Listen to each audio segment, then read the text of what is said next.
Hey everybody, it's Ed. Alright, today's video, I'm going to just start off by mentioning a video that I made a couple of days ago where I talked about this album and did a sound comparison of an original RCA pressing, which is what I'm holding in my hand. This one has the bonus photo as well. Alright, and I don't have them here with me, but I also showed the Friday Music Edition from 2012 and the Music on Vinyl edition from 2011, I believe that one was released. And I talked about just how, my opinion, what the sound comparison was between the three. And long story short, I find that having an original or near original pressing, and what I mean by near original is around Elvis's lifetime, pressed anywhere from 1969 up until his death or even past his death, RCA pressings, in my opinion, just they sound the best. So, with that being said, I believe it was 1982, could have been 1985. It was one of those 2 years. Company MoFi or MFSL, Mobile Fidelity Sound Labs, released their version. I did have a copy of that one, but I never opened it. I never listened to it, and I wound up selling it actually not all that long ago. And so I was never able to actually, I never opened it. I never listened to it. So the opportunity came where I was able to make the money that I spent for it, and I realized, all this time I never listened to it, so I got rid of it. Now, yesterday I did a video on something else that I had seen on elvisnews.com, and at the same time I had also seen this, and this is what it is. On Elvis.com, oh, I'm sorry, not Elvis.com, elvisnews.com, it looks like MFSL is going to release From Elvis in Memphis once again. However, where the last release was just a single LP, 33 and a third RPM, this one, I'm going to read to you. This was actually released yesterday, December 22nd, 2021, this announcement. All right, actually, let me take a little sip of water before I read this. Hold on. Cheers. All right. I did it. All right. Although already announced in 2019, the Mobile Fidelity's Ultra Disc One Step 180 gram, 45 RPM 2 LP box edition of From Elvis in Memphis should be available soon. The set, limited to 10,000 copies, comes with a price tag of €150. All right. From Elvis in Memphis retains the distinction of being the most cohesive, passionate, mature, and emotionally invested record Elvis Presley ever made. Named one of the 500 greatest albums of all time by Rolling Stone, the White Soul landmark features backing by the Memphis Boys and teams with rhythm-heavy country, gospel, R&B, and blues. Lauded for its natural open sonics, the 1969 set now comes across with remarkable clarity, presence, and warmth, courtesy of a premium restoration befitting of a king. Mastered from the original master tapes. Yeah? All right. Pressed on MoFi Super Vinyl at RTI and strictly limited to 10,000 numbered copies, Mobile Fidelity's Ultra Disc One Step 180 gram 45 RPM 2 LP box set From Elvis in Memphis unearths the ravishing inner detail, sticky rhythms, and brilliant arrangements of Chip Moman's inspired production. In short, this unparalleled reissue unlocks the spirit and gestalt of the recording and takes you inside American Sound Studio. It also brings you up close and personally with Presley's singing, widely considered by many to represent the finest of his career. Located dead center amidst oh my God, why can't I say this word? Amidst the instrumental hurricane.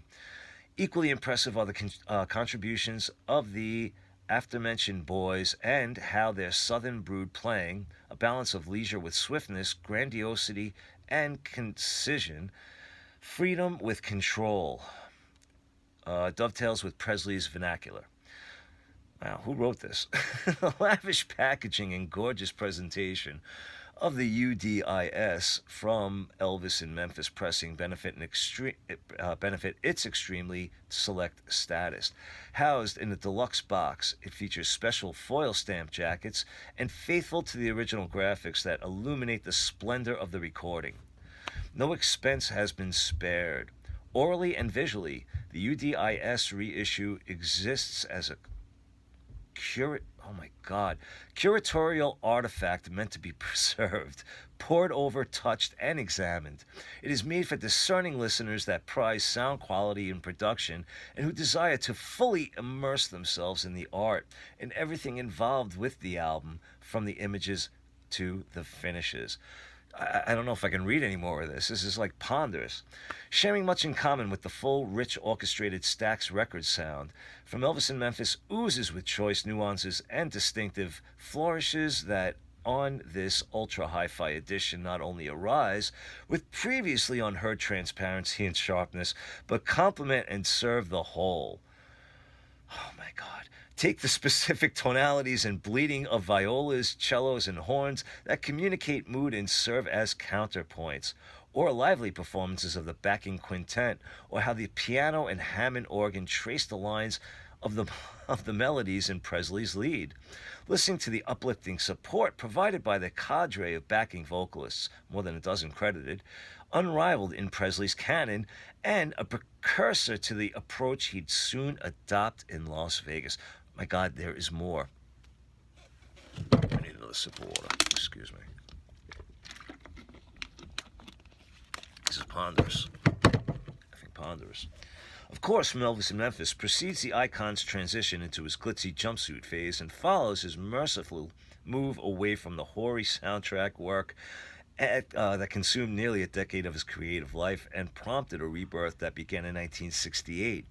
As the bridge between eras, the record seizes on Presley's rejuvenated attitude and commitment to quality, facets that drip from the fervency with which he delivers every word. For the same reasons and for the fact it traces back to Presley's original roots and hip-shaking guise, the album further remains a cornerstone of American music history. Oh my God, all right. Whew. Writing about the work's 40th anniversary for Rolling Stone, James Hunter correctly observed, quote, From Elvis in Memphis represented the full-on immersion in the Memphis idea of Elvis Presley, the American singer, second only to Frank Sinatra for the ability to conjure a particular sonic universe with his merest vocal utterance.